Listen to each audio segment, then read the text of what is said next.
नमस्कार, मैं हूं राज और आप देख रहे हैं प्योर पॉलिटिक्स। तो बिहार के चुनावी परिणाम सामने आ चुके हैं। एनडीए की शानदार जीत हुई है।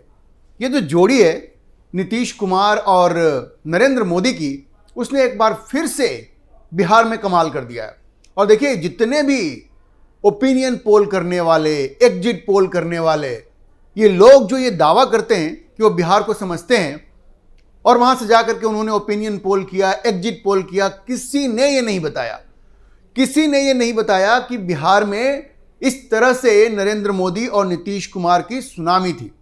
किसी ने बताया आपको? किसी ने नहीं बताया। और ये ऐसे लोग हैं जो बार बार ये गलत रिजल्ट लेकर के आते हैं और लोगों को दिग्भ्रमित करते हैं। हम लोगों ने बार बार आपको बताया कि बिहार में इस बार बिल्कुल आंधी है, बिल्कुल सुनामी है। अलग अलग प्रोग्राम में हम लोगों ने आपको बताया कि इस बार इसमें कोई शक ही नहीं है कि बड़े बहुमत से, एक बहुत बड़े बहुमत से, 2/3 बहुमत से ज्यादा सीटें इस बार एनडीए को मिलने वाली हैं। और देखिए, वही हुआ 2/3 से ज्यादा सीटें एनडीए को मिली हैं। भारतीय जनता पार्टी, जदयू, उपेंद्र कुशवाहा, चिराग पासवान, इन सबों को मिला करके और जीतन राम मांझी, ये जो 5 पांडव हैं, उनको 2/3 से ज्यादा, उससे भी कहीं ज्यादा सीटें इस बार मिली हैं। दरअसल ये जो वोट मिला है एनडीए को, वो कुछ 2010 की तरह की जीत है जी। अब तक की जो सबसे बड़ी जीत रही है भाजपा और जनता दल यूनाइटेड की, या उस वक्त तो ये सारी छोटी छोटी पार्टियां नहीं थी। अगर भाजपा और जदयू की बात करें तो 2010 में इनकी सबसे बड़ी जीत हुई थी, जब इनको 206 सीटें मिली थी। 115 सीटें जदयू को, नीतीश कुमार की पार्टी को, और 91 सीटें भारतीय जनता पार्टी को। इस बार भी कुछ वैसा ही प्रदर्शन रहा है। फर्क सिर्फ इतना है कि इस बार भारतीय जनता पार्टी बड़ी पार्टी है और जदयू दूसरे नंबर पे है। लेकिन दोनों को मिला दें तो 200 के पार या 200 के आसपास उनका आंकड़ा है। तो आप ये समझिए कि ये जो जीत हुई है, ये अपने आप में ऐतिहासिक है। अगर आप स्ट्राइक रेट को देखेंगे, देखिए इस चुनाव में भारतीय जनता पार्टी और जदयू 101 सीटों पे लड़ी थी। भारतीय जनता पार्टी का जो स्ट्राइक रेट है वो 90% से ज्यादा है। 90% से ज्यादा सीटों को भाजपा ने जीता है। और जदयू, जिसका स्ट्राइक रेट पिछली बार बहुत कम था, 115 सीटें लड़के वो तकरीबन 45 सीट तक पहुंचे थे। मतलब मान के चलिए अब 40% के आसपास जिनका स्ट्राइक रेट था। इस बार उसका स्ट्राइक रेट, नीतीश कुमार की पार्टी का स्ट्राइक रेट 80% से भी ज्यादा है। तो आप समझिए कि इस बार बिल्कुल क्लीन स्वीप कर लिया है भारतीय जनता पार्टी और जदयू ने। ये तो आपको मालूम ही है। अब मैं आपको यह बताता हूं कि सबसे बड़ा फैक्टर क्या था, आखिर जो इतनी बड़ी जीत हुई है। और आप देखिए, दूसरी जो पार्टियां एनडीए की, चाहे वो चिराग पासवान की पार्टी हो, या जीतन राम मांझी की पार्टी हो, या उपेंद्र कुशवाहा की पार्टी हो, इन सबों का प्रदर्शन लाजवाब है बिल्कुल। तो सवाल यह पैदा होता है कि ये जो प्रचंड जीत हुई है नीतीश और मोदी की, एनडीए की, उसके पीछे सबसे बड़ा फैक्टर क्या था सबसे बड़ा फैक्टर? देखिए, अगर बात करें, एक सेंटेंस में कहना हो कि सबसे बड़ा फैक्टर क्या था, तो वो था बिहार की जनता में मोदी और नीतीश के प्रति विश्वसनीयता। बिहार की जनता ने नरेंद्र मोदी और नीतीश कुमार के ऊपर विश्वास किया और यह सबसे बड़ी वजह रही। एक भरोसा रहा। नरेंद्र मोदी ने बतौर प्रधानमंत्री बिहार की जनता से जो वायदे किए, उसको उन्होंने पूरा किया। और दुख में जिस तरह से नरेंद्र मोदी ने बिहार की जनता का साथ दिया, पूरे देश का साथ दिया, लेकिन बिहार के लोगों का भी साथ दिया जब कोविड का दौर आया, और उस वक्त जो सुविधाएं नरेंद्र मोदी ने पूरे देश को भी दिया और बिहार की जनता को भी दिया। आज तक वो 5 किलो अनाज की योजना चल रही है। सोचिए, गरीबों के लिए कितनी बड़ी राहत है। आज भी उनको वो अन्न मिल रहा है। लोग इसको भूलते नहीं हैं। कुछ लोगों को लगता है कि नरेंद्र मोदी वायदे करते हैं, पूरे नहीं करते। ये विपक्ष जो ये बात कहता है ना, बिहार के लोगों से जाकर के पूछिए, जहां पे प्रति व्यक्ति आमदनी बहुत कम है, तो उसका एक असर था। और नीतीश कुमार ने जो जन कल्याणकारी योजनाएं चलाई, उसका भी असर था। और इन लोगों ने जो भी प्रॉमिस किया, जिस बात का वायदा किया, वो उन्होंने पूरा किया। और ये चीज तेजस्वी के साथ नहीं थी। तेजस्वी ने बड़े बड़े वायदे किए कि हम हर परिवार को एक सरकारी नौकरी देंगे, लेकिन विश्वसनीयता की कमी थी। और इस विश्वसनीयता की कमी की वजह से बिहार की जनता ने उनके ऊपर भरोसा नहीं किया। सबसे बड़ी वजह यह रही है विश्वसनीयता। नरेंद्र मोदी और नीतीश कुमार ने बिहार की जनता के दिल में अपने लिए जगह बनाई है, अपने लिए विश्वसनीयता पैदा की है अपने काम के भरोसे। दोनों में से कोई भी किसी राजनीतिक परिवार से नहीं आते, जैसे तेजस्वी आते हैं या राहुल गांधी आते हैं। ये तो अपने बाप दादा के नाम पे चल रहे हैं, इनकी किस्मत में लिखा था, इसलिए कोई कहता है कि हम मुख्यमंत्री पद के दावेदार हैं। तेजस्वी कहते हैं लालू यादव के बेटे हैं तो, और राहुल गांधी तो गांधी नेहरू परिवार के वारिस हैं तो कहते हैं हम प्रधानमंत्री पद के दावेदार हैं। तो देखिए, इन लोगों ने अपने काम से अपने लिए जगह बनाई है बिहार की जनता के दिलों में, और बिहार की जनता ने इस बार इसीलिए उनको इतना बड़ा बहुमत दिया है। इस चुनाव का जो एक और बड़ा इंपॉर्टेंट फैक्टर है वो है नीतीश कुमार का कमबैक। पिछले चुनाव में 2020 में भारतीय जनता पार्टी का प्रदर्शन तो फिर भी ठीक था, बढ़िया था। प्रॉब्लम कहां पे आई थी? जनता दल यूनाइटेड का जो परफॉर्मेंस था, जैसा मैंने आपको बताया, वो 40% के आसपास उनका स्ट्राइक रेट था। इस बार नीतीश कुमार के प्रति लोगों के मन में एक सिंपैथी थी, एक सहानुभूति थी, और वो साफ साफ दिखी है, क्योंकि ये जो महागठबंधन वाले हैं उन्होंने नीतीश कुमार के ऊपर इस तरह से आक्रमण किया, व्यक्तिगत आक्रमण किया। ये कहा कि उनकी मानसिक स्थिति ठीक नहीं है, वो दिमाग उनका काम नहीं कर रहा है और इसलिए वो मुख्यमंत्री पद के लायक नहीं है।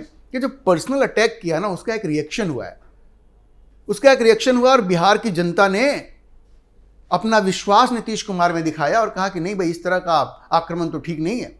और आप ये देखिए कि नीतीश कुमार के प्रति इस बार किसी के मन में कोई रोष नहीं था। जितने भी रिपोर्टर्स बिहार में हैं, जितने भी लोग बिहार गए, उनसे आप बात करेंगे, वहां के पत्रकारों से बात करेंगे, वो साफ साफ बताएंगे कि इस चुनाव में नीतीश कुमार के प्रति जनता के मन में कोई रोष नहीं था। लेकिन यह स्थिति 2020 में नहीं थी, वो थोड़ा कोविड का वक्त भी था, लोगों के मन में बड़ी नाराजगी थी और एक फटीग भी था। खास करके जो युवा थे उनको लगता था कि यार बहुत हो गया, नीतीश कुमार इतने दिनों से हैं। लेकिन जिस तरह से व्यक्तिगत आक्रमण किया ना नीतीश कुमार के ऊपर, उसने पूरा खेल बिगाड़ दिया महागठबंधन का, और सारे लोग एक साथ आ गए और नीतीश को दिल खोल के वोट दिया। आप ये समझिए, बहुत बड़ा फैक्टर था। इसी तरह से इन लोगों ने प्रधानमंत्री नरेंद्र मोदी के ऊपर जो व्यक्तिगत अटैक किया, तमाम तरह की बातें की, यहां तक कि उनकी माताजी को अपमानित किया, उनको भी गालियां दी। सोचिए, तेजस्वी के मंच से नरेंद्र मोदी, इस देश के प्रधानमंत्री की माताजी को गाली दी गई। तो बिहार के लोगों ने इसका करारा जवाब दिया है और इतना कड़ा तमाचा मारा है कि इनको हमेशा याद रहेगा, चाहे वो तेजस्वी हो या राहुल गांधी हो। इस तरह से व्यक्तिगत हमले करना, देश के प्रधानमंत्री की माताजी का इज्जत नहीं करना। भाई, इस देश में हर महिला की इज्जत होनी चाहिए, किसी की भी माँ हो उसकी इज्जत होनी चाहिए, और आपने प्रधानमंत्री की माँ का अपमान कर दिया। तो देखिए कितना करारा तमाचा लगा है आपको। अच्छा, यह भी काफी भ्रम फैलाया गया तेजस्वी के द्वारा, महागठबंधन के द्वारा, कि इस बार नीतीश कुमार को मुख्यमंत्री नहीं बनाया जाएगा, नरेंद्र मोदी घोषणा नहीं कर रहे हैं, अमित शाह घोषणा नहीं कर रहे हैं। भाई, उन्होंने साफ साफ कहा कि कोई वैकेंसी नहीं है, कोई वैकेंसी नहीं है, और नीतीश कुमार के नेतृत्व में ही हम लोग चुनाव लड़ रहे हैं, तो जाहिर है वही मुख्यमंत्री होंगे। अब ये कहना कि आप उनका नाम लेकर के क्यों नहीं कह रहे हैं, तो बाद में सम्राट चौधरी ने भी कह दिया और तमाम बड़े नेताओं ने कह दिया। और अभी देखिए, जीत के बाद नरेंद्र मोदी ने जिस तरह से ट्वीट किया है, बधाई दी है, तो उन्होंने बिहार के मुख्यमंत्री को बधाई दी है। बड़ा स्पष्ट है कि वही अगले मुख्यमंत्री होंगे, कोई इसमें संदेह नहीं है। इन लोगों ने तेजस्वी की ये सोची समझी साजिश थी कि ये मैसेज फैलाओ कि नीतीश कुमार इस बार मुख्यमंत्री नहीं होंगे, ताकि उनका जो ईबीसी वोट बैंक है ना, जिस पे नीतीश कुमार ने अपनी पकड़ बनाई है। देखिए, नीतीश कुमार ने जो राजनीति की है वो अपने आप में एक मिसाल है। वो जिस जाति से आते हैं उस जाति की संख्या बिहार में बहुत ज़्यादा नहीं है, 3% से भी कम है। और उन्होंने महसूस किया था 1995 में जब समता पार्टी चुनाव लड़ी थी तो उनको सिर्फ 7 सीटें मिली थी। तो उन्होंने उससे सबक सीखा, और जब वो मुख्यमंत्री बने उसके बाद उन्होंने अपनी एक अलग कॉन्स्टिट्यूएंसी बनाई, बैकवर्ड कास्ट में से ईबीसी बनाया, एक्सट्रीमली बैकवर्ड कास्ट, और वो तकरीबन 36% हैं बिहार में। उसी तरह से दलित में से महादलित बनाया, उन्होंने अपनी एक कॉन्स्टिट्यूएंसी बनाई है। और आप ये समझ लीजिए कि नीतीश कुमार को आप इग्नोर नहीं कर सकते। और आज की तारीख में नीतीश कुमार ने बार बार कहा है कि हम तो पलटी बिल्कुल नहीं मारेंगे, लेकिन फिर भी ये तेजस्वी और उनके ये जो लोग हैं मीडिया में, वो ही कहते हैं कि वो पलटी मार देंगे, अलग अलग जगह खबरें इस तरह की प्लांट की जाती हैं, लेकिन इस बार वो बिल्कुल संभव नहीं है। नीतीश कुमार ही मुख्यमंत्री होंगे, प्रधानमंत्री ने इशारा कर दिया, और नीतीश कुमार बिल्कुल पलटी मारने वाले नहीं है, क्योंकि इस बार चीजें उस पक्ष में है भी नहीं। क्यों पलटी मारेंगे भाई? मुख्यमंत्री जब वही होंगे, और अब फर्क यह है कि अब उनके जितने भी एडवाइजर्स हैं, सलाहकार हैं, वो सब इस बात के पक्ष में हैं कि भाजपा के साथ ही रहने में हमारी भलाई है। उसकी वजह यह भी है कि जो चाहे वो समता पार्टी हो, बाद में चल करके जो जदयू बनी, इसका जो तासीर है वो राजद विरोधी है, राजद की गुंडागर्दी के खिलाफ ही ये पार्टी बनी थी। तो जब जब भी नीतीश कुमार ने राजद के साथ हाथ मिलाया, तेजस्वी के साथ, कोई कंफर्टेबल नहीं था, कोई सहज नहीं था। न नीतीश कुमार सहज रह पाए, न उनके नेता सहज रह पाए। तो आप समझिए कि उसकी कोई संभावना ही नहीं है, नीतीश कुमार कहीं पलटी मारने वाले नहीं हैं। अब मैं आपको यह बताता हूं कि यह जो जीत हुई है उसके 5 बड़े कारण क्या है। मैं आपको यह बताऊंगा कि किन 5 बड़े कारणों की वजह से नरेंद्र मोदी और नीतीश कुमार की इतनी बड़ी जीत हुई है। देखिए, जो सबसे बड़ी वजह है वो महिला वोटों का बिल्कुल कंसोलिडेशन है। सारे बिहार की महिलाओं ने यह फैसला किया कि भाई ये जो बिहार में इस वक्त शांति है उसको तो किसी कीमत पे हमें भंग नहीं होने देना है। ये आप समझ लीजिए, लॉ एंड ऑर्डर सुधरने का जो सबसे बड़ा बेनिफिशियरी अगर कोई ग्रुप रहा है तो वो महिलाएं रही हैं। लालू और राबड़ी के शासनकाल में, 15 साल के शासनकाल में, शाम को कोई महिला बाहर नहीं निकल सकती थी, क्योंकि सीधे उस पर खतरा था, कोई भी किडनैप कर सकता था, कोई दुराचार कर सकता था। इस चीज को किसने सुधारा? नीतीश कुमार ने सुधारा। तो महिलाएं ये भूली नहीं है। उसके अलावा नीतीश कुमार ने मुख्यमंत्री बनने के बाद से इतनी सारी कल्याणकारी योजनाएं चलाई महिलाओं के पक्ष में।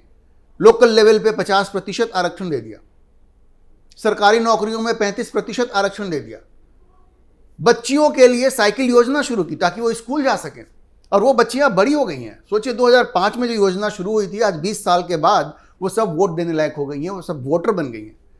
तो ये फीमेल जो कंसोलिडेशन है, और चुनाव अभी देखिए उन्होंने क्या किया, 10-10 हज़ार सबको बिजनेस करने के लिए दिया, रोजगार योजना, मुख्यमंत्री रोजगार योजना के तहत। भाई इतना कौन सोचता है? उन्होंने किया। उसके अलावा जो जीविका दीदी है, यो योजना जो शुरू की, केंद्र की जो लखपति दीदी है वो योजना है। तो महिलाओं ने बिल्कुल ये फैसला कर लिया कि भाई हमें इस सरकार को किसी भी हाल में हटाना नहीं है, भंग नहीं करना है। और अगर इतनी बड़ी संख्या में एनडीए के विधायक चुन के आए हैं तो सबसे बड़ा क्रेडिट बिहार की महिलाओं को जाता है। अगर किसी को सबसे पहले साधुवाद देना होगा नरेंद्र मोदी और नीतीश कुमार की इस जीत के लिए, तो वो बिहार की महिलाएं हैं, वो इसकी सबसे बड़ी हकदार हैं। तो महिलाओं ने जो डिसाइसिव वोट दिया, एक बात मैं आपको और बता दूं, इस बार महिलाओं ने पुरुषों की संख्या में ज्यादा वोट किया है। मत प्रतिशत तो उनका पिछले चुनाव में भी वैसे ज्यादा था, लेकिन पहली बार ऐसा हुआ है कि नेट टर्म्स में, संख्या में भी महिलाओं ने पुरुषों से ज्यादा वोटिंग किया है। तकरीबन देखिए, बिहार में तकरीबन दोनों में आप अंतर देखेंगे तो पुरुष तकरीबन 40 लाख से ज्यादा, महिलाओं से ज्यादा उनकी संख्या है। इसके बावजूद इस बार के चुनाव में 4 लाख ज्यादा महिलाओं ने, 4 लाख से भी ज्यादा महिलाओं ने पुरुषों की तुलना में वोटिंग ज्यादा की है। मतलब 4 लाख से ज्यादा महिलाएं पुरुषों की तुलना में बाहर आई, ज्यादा बाहर आई, और उन्होंने वोटिंग किया है। तो इस चुनाव में महिलाओं की बहुत बड़ी भूमिका रही है। उन्होंने दिल खोल करके नरेंद्र मोदी और नीतीश कुमार के नाम पे वोट दिया है, और उसका परिणाम आपको देखने को मिल रहा है। और ये सब जगह हुआ है। ये जाति को छोड़ करके एक तरह से जेंडर न्यूट्रल भी हो गया है। खबरें तो ये आ रही है कि कुछ यादव परिवार की महिलाएं और कुछ मुस्लिमों ने भी, कुछ मुस्लिम परिवार की महिलाओं ने भी, हाँ, मुस्लिम परिवार की महिलाओं ने भाजपा को वोट नहीं दिया लेकिन जदयू को जरूर दिया है। तो आप समझिए कि जाति के बंधन को तोड़ के, धर्म के बंधन को तोड़ करके बिहार की महिलाओं ने इस बार एनडीए को वोट दिया है, और ये इस रिकॉर्ड तोड़ जीत के लिए एक बहुत बड़ी वजह है। अच्छा, दूसरी जो वजह है, मोदी सरकार और नीतीश सरकार, ये जो डबल इंजन की सरकार है, इन लोगों ने जो जन कल्याणकारी योजनाएं चलाई, जैसा मैंने आपको बताया कि जो 5 किलो अन्न जो पहुंचता है, उसके अलावा स्वास्थ्य से जुड़ी आयुष जो स्कीम है केंद्र सरकार की, और राज्य के स्तर पे भी ऐसी हेल्थ से संबंधित, स्वास्थ्य से संबंधित इंश्योरेंस की पॉलिसी नीतीश कुमार ने शुरू की है। ऐसी बहुत सारी योजनाएं हैं, इतनी सारी योजनाएं चलाई सबों की भलाई के लिए, मॉनेटरी बेनिफिट दिए, पैसों से मदद की है समाज के गरीब तबके का, खास करके जो एक्सट्रीमली बैकवर्ड कास्ट हैं, जो अति पिछड़े हैं, महादलित हैं, वो सब देखने को मिल रहा है। सारी जन कल्याणकारी योजनाओं का फायदा मिल रहा है। क्योंकि जब तेजस्वी ये कहते हैं ना कि हम भी आएंगे तो ये करेंगे वो करेंगे, तो लोग पूछते हैं कि जब तुम्हारे माता पिता की सरकार थी 15 साल की, तो तुमने क्या किया? भाई वही लोग तो तुम्हारे आसपास है ना, उस वक्त तो आपने कुछ किया नहीं, और आज आप कहते हो कि हम भी करेंगे, आप करोगे। यहाँ पे हो रहा है, लोगों को सीधे सीधे फायदा मिल रहा है। तो ये दूसरी बड़ी वजह रही जो जन कल्याणकारी योजनाएं हैं मोदी सरकार की और नीतीश सरकार की, जो सीधे सीधे उन तक पहुंच रही हैं। तीसरी चीज जो बड़ी इंपॉर्टेंट है वो डायरेक्ट बैंक ट्रांसफर है। ये जितनी भी योजनाएं हैं, खास करके जो पैसे की सहायता वाली योजनाएं हैं, वो सीधे उन लोगों तक पहुंच रही है, बीच में कोई बिचौलिया नहीं है।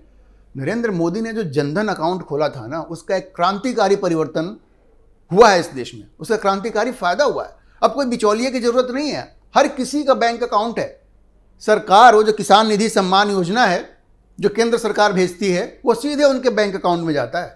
2-2 हज़ार करके 3 बार जाता है, 6 हज़ार। और नीतीश कुमार ने इस बार कहा है कि वो भी अपनी तरफ से 3-3 हज़ार, मतलब राज्य सरकार की तरफ से 3-3 हज़ार देंगे, मतलब 9 हज़ार और मिलेगा, मतलब 15 हज़ार एक साल में। और ये सब उनके बैंक अकाउंट में जाएगा, कोई बिचौलिया नहीं है। आप समझिए जब इतना बेनिफिट होगा, इसके अलावा जो आप समझिए जो उज्ज्वला स्कीम है, जल नल की जो स्कीम है, ये सारी योजनाएं सीधे सीधे लोगों तक पहुंच रही हैं। तो ये डीबीटी जो है ये बहुत बड़ा रोल इसने प्ले किया है। देखिए जो चौथी वजह है इस जीत की, वो है कि महागठबंधन में पूरी तरह से अफरा तफरी रही। वो शुरू में सीट बंटवारे से लेकर के जो टिकट वितरण हुआ, उन सबों में महागठबंधन जो है वो पीछे रह गया। और पीछे ही नहीं रहा, बल्कि वो जितनी खींचतान हुई कि जनता के बीच में उनका इमेज खराब हो गया, बिल्कुल इमेज खराब हो गया। आप सोचिए कि जब मैनिफेस्टो जारी होता है उस पर सिर्फ तेजस्वी की फोटो बड़ी होती है, कांग्रेस नेता को बिल्कुल किनारे रख दिया जाता है। 12 बजे प्रेस कॉन्फ्रेंस होनी है, मुकेश सहनी कहते हैं कि हम नहीं जाएंगे प्रेस कॉन्फ्रेंस में, पहले हमको डेप्यूटी सीएम घोषित करो। उस दिन तेजस्वी को घोषणा करनी थी, तेजस्वी को बतौर सीएम कैंडिडेट उनकी घोषणा होनी थी, लेकिन मुकेश सहनी ने कहा कि हमें नहीं बनाओगे तो हम भाग जाएंगे। क्या मैसेज गया? और उसके बाद जिस तरह से अपमानित किया गया मुकेश सहनी को, गौरव बौराम में देखिए उनके भाई को भी बिठाना पड़ गया, क्योंकि कोई उनको वोट मिल नहीं रहा था और राजद ने अपना कैंडिडेट वहां पे दे दिया था। तो ये इमेज जो गया वहां पे, वो आप समझिए कि बिल्कुल महागठबंधन की छवि को उसने खराब कर दिया। पूरी तरह से अफरा तफरी का माहौल रहा महागठबंधन में, एकजुट वो रहे ही नहीं। लोगों को लगा कि ये तो लूटने खसोटने के लिए लोग सरकार में आना चाहते हैं, किसी को मुख्यमंत्री बनना है, किसी को उप मुख्यमंत्री बनना है। और कांग्रेस जीत पे अड़ी थी कि हम तो 70 सीट लेंगे, उनको 61 सीटें मिली, करीब 7-8 जगह पे फ्रेंडली फाइट हुई।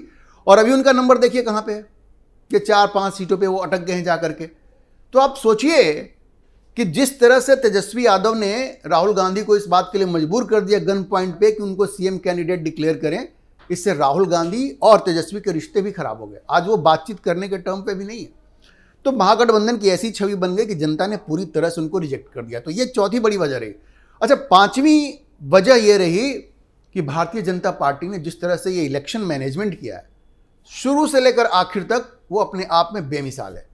चाहे वो सीटों का बंटवारा हो, चाहे वो टिकटों का वितरण हो, चाहे आपसी छोटी मोटी जो चीज़ें एडजस्ट करने वाली वो हो, भारतीय जनता पार्टी ने एक बड़े भाई का रोल प्ले किया। और इसमें सबसे बड़ा क्रेडिट जाता है गृह मंत्री अमित शाह का। वो पटना में जमे रहे, छोटी छोटी चीज़ों को उन्होंने देखा, और जो रिबेल कैंडिडेट खड़े हो गए थे ना, उनको भी कहा कि भाई तुम बैठो, ऐसा नहीं चलेगा। तो आप समझिए कि एक तरफ एनडीए पूरी तरह से यूनाइटेड था और भारतीय जनता पार्टी ने बड़े भाई की भूमिका निभाई, अमित शाह ने वो रोल प्ले किया, जबकि महागठबंधन में पूरी अफरा तफरी थी। तो ये 4-5 कारण ऐसे रहे जिनकी वजह से एनडीए को एक जबरदस्त जीत मिली है। हाँ, अब चुनौतियां ज़्यादा हैं, इतना बड़ा बहुमत मिला है उनको, 2010 के बाद ये इतना बड़ा बहुमत उनको मिला है, तो चुनौतियां ज़्यादा हैं, उनको डिलीवर करना होगा। और इस बात की पूरी आप उम्मीद रखिए कि इस बार एनडीए पहले से भी ज़्यादा डिलीवर करेगी, क्योंकि उनके ऊपर जिम्मेदारी ज़्यादा है। और चूंकि नरेंद्र मोदी केंद्र में बैठे हैं और नीतीश कुमार ने भी वायदा किया है कि वो कोई कसर नहीं छोड़ेंगे, तो आप मान के चलिए कि बिहार विकास के रास्ते पे तेजी से आगे बढ़ेगा। और ये जो राहुल गांधी है ना, और जो तेजस्वी हैं, इनको जनता ने जिस तरह से धकिया के वहां से बाहर किया है, अब ये किसी को मुंह दिखाने के काबिल भी नहीं है। तो अभी के लिए इतना ही। आप इस विषय पर क्या सोचते हैं, अपनी राय कमेंट बॉक्स में जरूर लिखें। और अगर आपको वीडियो पसंद आया हो तो आप इसे लाइक करें, शेयर करें और हमारे चैनल को सब्सक्राइब जरूर करें।